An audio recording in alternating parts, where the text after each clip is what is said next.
Johnny, and my presentation today is going to be on Apple.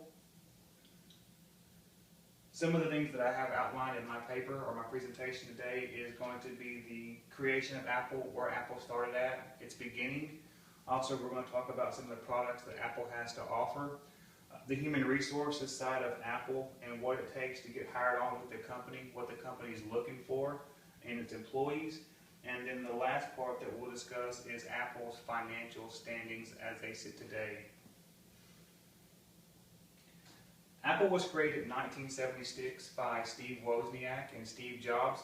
They had a very humble beginning. Apple started out in the garage of Steve Jobs' parents' house, and then from there they've expanded to what you know Apple is today. The first computer that Steve Jobs and Steve Wozniak created was the Apple I, followed by the more popular Apple II, which was the first successful personal computer. It kind of paved the way for all other personal computers at that time. During the time, the early 70s, or late 70s, early 80s, Apple didn't have a whole lot of competition. It was primarily Apple, Windows, and IBM. Now, during that time, IBM and Windows were leading the way, and Apple was trying to catch up to them too. But because Apple had a poor time at marketing its product, it was never able to be truly competitive with those two technology firms.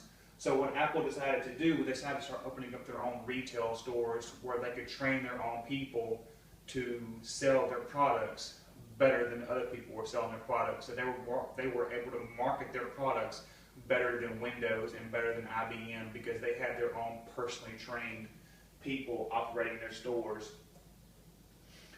Some of the products that I'm sure that you all are aware of today are the iProducts. This was the turning point for Apple.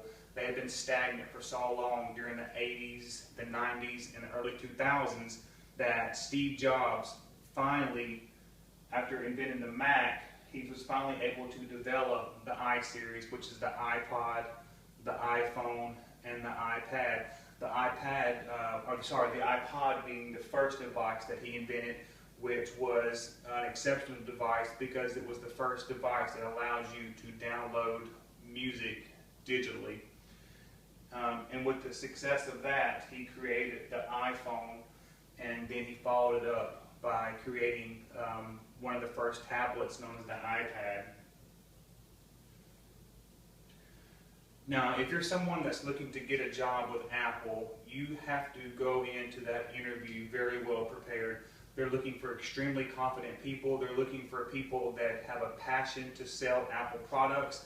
They want people that can touch their customer base, that are loyal to their customers. They want people that's going to be out there trying to market their product, and people that have that strong passion for Apple.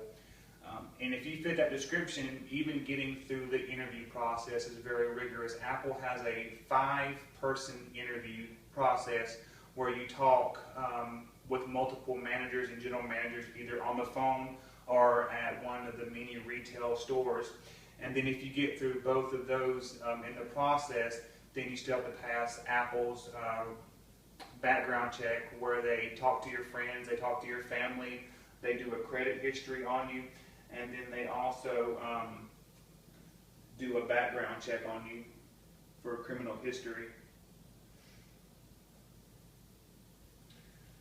Now, today, with Apple being the global company that it is, it has a firm hold on company operations and product rollout, in the sense that it can buy parts for very cheap, it can ship products very cheap because of the big supply company that it is, and then also it outsources the competition. It's able to get more competition out to its customers than anybody else can at a cheaper price. And then also, Apple has very low margins, in the sense that the iPhone and all the tablets, they don't make a lot of money off of them, but since they are the only sellers of those products, they're able to sell more of them, and with that, they're able to make a higher profit off of them.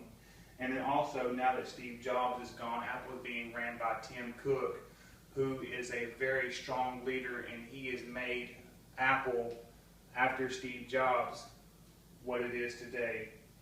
And that concludes my presentation on Apple. Thank you.